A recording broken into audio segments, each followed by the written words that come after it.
இந்திய அரசாங்கம் ஒரு இந்தியாவுக்கு ஒரு வேஷம் போடுறதையும் வெளிநாட்டுக்கு ஒரு வேஷம் போடுறதையும் நம்ம பார்க்குறோம்.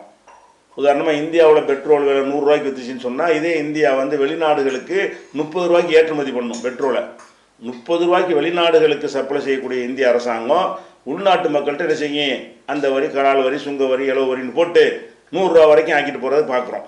ஏதோ இந்தியாக்காரன் நசுக்கன்னு வெளிநாட்டுக்காரன் நல்லா இருக்கணுங்கிற அழகான கொள்கையில் என்ன செய்யுது நம்ம நாடு நடை போட்டு கொண்டு இருக்கிறது.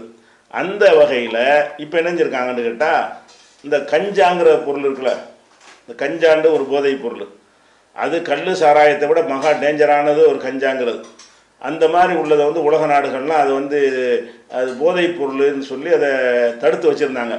நீங்கள் விமானத்தில் கஞ்சா கொண்டு போக முடியாது, எந்த நாட்டுக்கும் என்ன செய்ய முடியாது, கஞ்சாவை வெளிநாட்டுக்கு கொண்டு போனீங்கன்னா பிடிச்சிரும். ஹெராயின் மாதிரி கஞ்சாவை கொண்டு போக முடியாது. கஞ்சா கொண்டு போனால் சில நாடுகளில் மரண தண்டனைலாம் கொடுப்பாங்க, அப்படிலாம் இருந்துச்சு.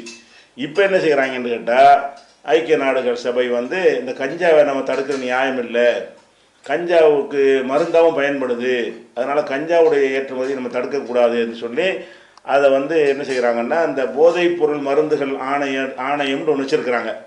அதில் வந்து 53 உறுப்பு நாடுகள் இருக்குது. எல்லா நாடுகளும் அதில் சேரலை, 53 நாடுகள் அதில் உறுப்பாக இருக்கிறாங்க. அந்த 53 நாடுகள்கிட்ட ஓட்டெடுப்பு நடத்துகிறாங்க. இந்த கஞ்சாவை வந்து இனிமேல் ஃப்ரீயாக விட்டுருவோமா அல்லது போதைப் பொருள் லிஸ்ட்டில் வைக்குவோமா அப்படின்னு ஒரு கருத்து கணிப்பு போடுறாங்க. அந்த கருத்து கணிப்பில் அமெரிக்கா, இந்தியா உட்பட ஐரோப்பிய நாடுகளில் 27 நாடுகள் அது கஞ்சா விட்டுருவோம், அவன் கடத்திட்டு போகிறாங்க, கஞ்சா வந்து தடுக்கக்கூடாது என்று இந்தியா வாக்களிச்சிருக்குது. நல்லா கவனிங்க. 23 நாடுகள் வந்து எதிர்த்து வாக்களிச்சிருக்காங்க. மெஜாரிட்டி நிறைவேறிச்சு.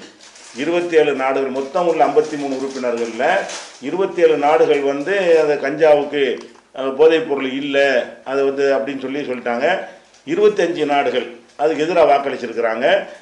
ஒரே ஒரு நாடு வந்து வாக்களிப்பில் கலந்து கொள்ளலை. இப்போ வந்து மெஜாரிட்டியில் நிறைவேற்றினாங்க.